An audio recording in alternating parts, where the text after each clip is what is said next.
Toi qui regardes cette vidéo, je sais. T'as plus de 30 ans, t'essaies de faire du sport de temps en temps, tu manges mieux qu'avant, t'as arrêté le pain le midi, tu commandes de temps en temps ta petite salade et t'as même essayé de faire quelques petits running de temps en temps. Mais le problème dans tout ça, c'est que ton ventre, il s'en fout royalement. Car il est toujours là, imperturbable, serein même. Et ton ventre, c'est le seul endroit dans ta vie où plus tu le travailles, moins tu obtiens de résultats. Parce qu'au boulot, plus tu bosses, plus t'avances. Alors qu'avec ton ventre, t'as l'impression que plus tu bosses, plus il grossit. Et du coup, ça devient le seul investissement de ta vie avec un rendement négatif garanti. Alors tu te dis sûrement que c'est l'âge, que le métabolisme ralentit, que lorsque tu avais 22 ans, tu pouvais manger n'importe quoi et pourtant tu prenais pas un gramme. Alors qu'aujourd'hui, rien qu'en regardant une pizza, tu prends 2 kilos. Et je suis sûr que tu penses aussi que c'est une fatalité, que tu peux juste l'accepter et en parler à tes amis qui ont exactement le même problème en rigolant. Sauf que non, je te rassure, si ton ventre résiste malgré tous tes efforts, ce n'est pas uniquement à cause de l'âge. C'est juste que tu fais probablement ces 5 grosses erreurs sans même le savoir. Et ce qui est vraiment cruel dans cette histoire, c'est que tu les fais en pensant exactement bien faire. Et dans cette vidéo, je vais te montrer ce qui se passe vraiment dans ton corps et pourquoi les conseils classiques que tous les coachs te disent aggravent souvent ta situation. Et je vais aussi t'apprendre à corriger tout ça sans vivre comme un moine et sans devoir sacrifier ta vie sociale. Parce que moi, j'ai accompagné plus d'une centaine d'hommes de plus de 30 ans dans cette situation. Des cadres, des entrepreneurs, des consultants. Et à chaque fois, le problème n'était pas la discipline, mais c'était les signaux qu'ils envoyaient à leur corps sans le savoir. Et reste bien jusqu'à la fin de la vidéo, parce que la cinquième erreur que je vais te partager, c'est celle que je vois le plus souvent. Oui, je fais ça pour que tu restes bien jusqu'à la fin de la vidéo, mais je te l'assure, ça vaut le coup, parce que c'est celle qui te bloque le plus ta perte de gras sans même que tu le saches. Première erreur, et celle-là, écoute-la bien, parce que c'est une des plus importantes, parce qu'elle conditionne toutes les autres. Il faut que tu comprennes que ton ventre, c'est pas juste du gras, c'est un signal. Et si tu comprends pas quel signal, tout ce que tu vas faire pour t'en débarrasser va faire qu'aggraver la situation. Ce que personne te dit, c'est que le gras abdominal, il est directement lié au cortisol. Ouais, peut-être que tu as déjà entendu parler du cortisol. En réalité, c'est l'hormone qui est liée au stress. Sauf que quand ton corps est stressé chroniquement, il va stocker autour du ventre pour protéger tes organes vitaux. Et ça, malheureusement, tu peux rien y faire. C'est un mécanisme de survie qui existe depuis plus de 200 000 ans. Sauf que le problème, c'est qu'aujourd'hui, le stress, c'est plus un lion qui te court après, comme ça pouvait être le cas il y a 200 000 ans. Aujourd'hui, le stress, c'est ton boulot, tes emails à 22 heures, ta réunion du lundi matin, tes enfants, les responsabilités, et ton corps, lui. Il fait pas la différence entre un lion et un Slack urgent. Et pour bien illustrer tout ça, il y a une étude qui a été publiée dans Obesity qui a montré que les hommes avec un cortisol chroniquement élevé stockaient significativement plus de gras abdominal à apport calorique identique. Donc même alimentation, même activité, même effort, mais tu stockes beaucoup plus de ventre juste à cause du stress. Et voilà où ça devient très pervers parce que qu'est-ce que fait un homme quand il voit que son ventre ne part pas? Il ajoute du cardio, il coupe les calories, coupe les féculents, il se met encore plus la pression, sauf que tout ça, ça augmente encore plus le cortisol. Donc ton corps, il comprend quoi? Situation de crise permanente est égale stocker encore plus. Et c'est pour ça que certains hommes font des efforts énormes et malgré ça empirent la situation. Pas malgré leurs efforts ou leur motivation, à cause d'eux-mêmes. Donc ce que je veux que tu comprennes avec ce premier point, c'est que tu auras beau faire tous les efforts que tu veux, te priver, faire plus de cardio, si ton stress est trop élevé et qu'il est chronique, tu n'arriveras pas à perdre ton ventre. Maintenant, je te rassure, même si tu bosses beaucoup, que tu as des responsabilités, baisser ton stress, c'est quelque chose de largement faisable. D'ailleurs, c'est ce que j'ai fait avec Olivier, un client à moi qui est cadre commercial, qui avait 42 ans, qui lui courait 5 fois par semaine, coupait les calories et avait déjà un petit peu tout essayé pour perdre du gras. Mais malheureusement, son ventre ne bougeait pas, il était épuisé à cause de ses longues journées de travail et avait beaucoup de stress. Donc avant même de te parler de nutrition et de sport que j'ai optimisé, j'ai juste mis en place un léger protocole pour réduire son stress et en 6 mois, grâce à tout mon accompagnement, il a perdu plus de 15 kilos alors que ça fait des années qu'il n'arrivait pas à perdre du gras. Donc même si tu as un job prenant, des responsabilités, que tu enchaînes les réunions, baisser ton stress c'est largement faisable avec le bon protocole. Deuxième erreur, le sommeil. Et pour ça, j'ai une petite question à te poser. Combien tu dors en moyenne par nuit?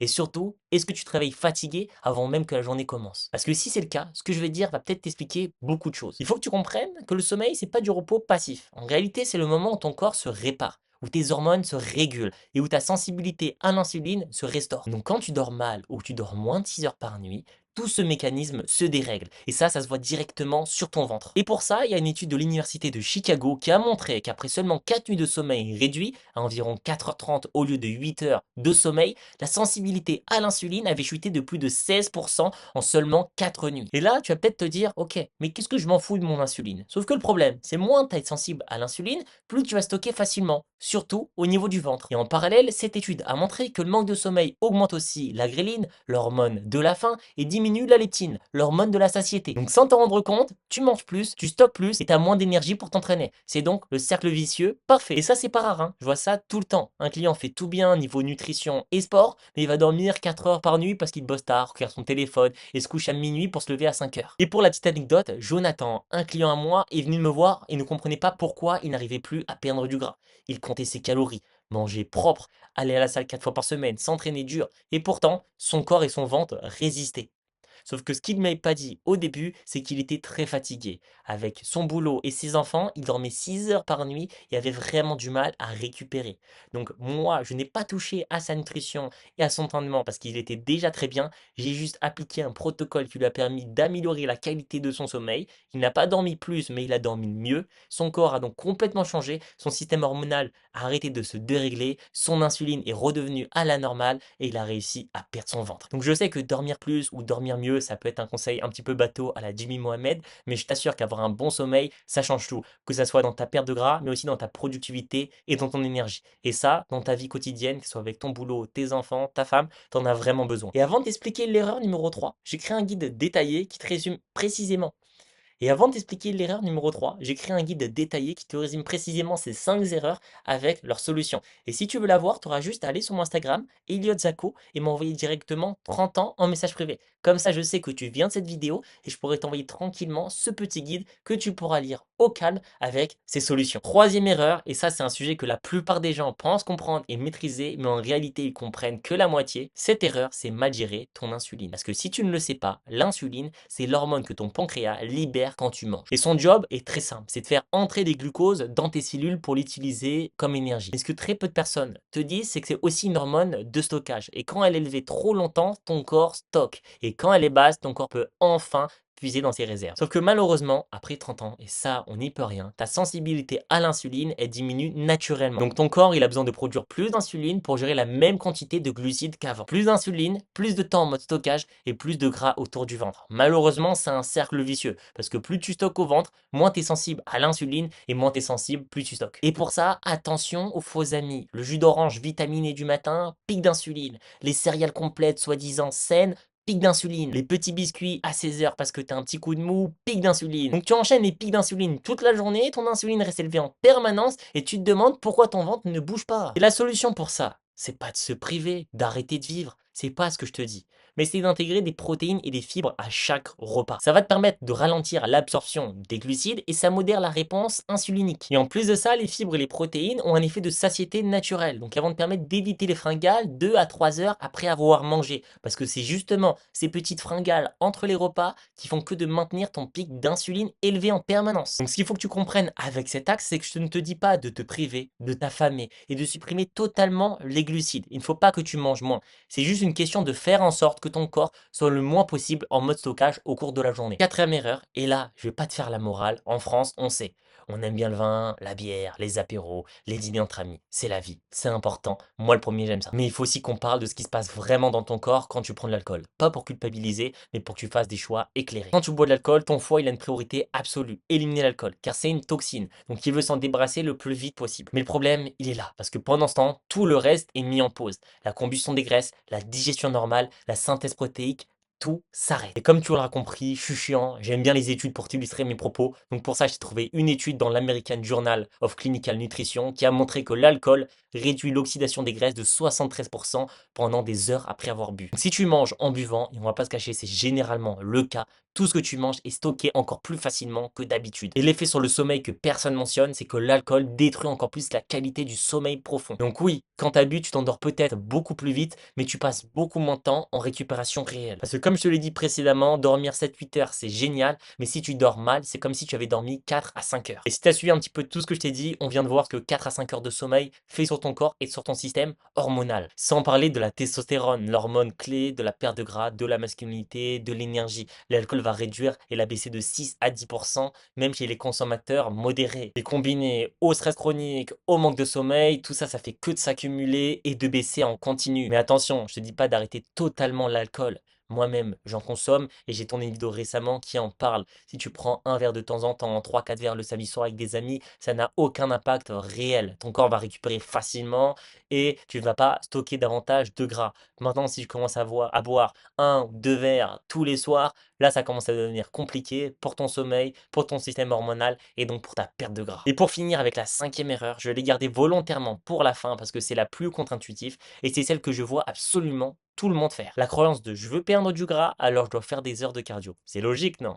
Tu cours, tu transpires, tu brûles des calories, le ventre disparaît. Sauf qu'en réalité, ça ne marche pas comme ça. Surtout après 30 ans. Parce que le cardio intense prolongé crée trois problèmes simultanément que tu ne veux vraiment pas, je t'assure. Premier, il augmente le cortisol, celui dont on a parlé toute la vidéo et qui te fait stocker au ventre. Toi, t'es déjà stressé par le boulot toute la journée, si tu rajoutes un stress physique pour te protéger, c'est encore pire. Deuxième, il catabolise le muscle. Ton corps cherche de l'énergie, donc il va taper sur des protéines musculaires. Parce que moins de muscles, plus ton métabolisme y ralentit, plus tu vas brûler encore moins de calories au repos, et donc ton gras va être stocké encore plus facilement sur le long terme. Et le troisième, c'est l'adaptation, parce que ton corps s'adapte très vite au cardio intense. Au bout de quelques semaines, tu brûles moins de calories pour le même effort, et tu dois faire encore plus. C'est la spirale sans fin. Alors que par exemple la musculation, c'est l'opposé sur ces trois points. Le muscle, lui, il brûle des calories 24 heures sur 24, que ça soit pendant tes réunions, pendant ton dîner, pendant que tu dors, ton corps brûle des calories. Alors que le cardio, comme on l'a vu, ça brûle uniquement des calories pendant que tu le fais. Et dès que tu t'arrêtes, le compteur revient à zéro. Mais ce que personne te dit, c'est qu'après 30 ans, ta priorité numéro un, c'est construire et maintenir ta masse musculaire.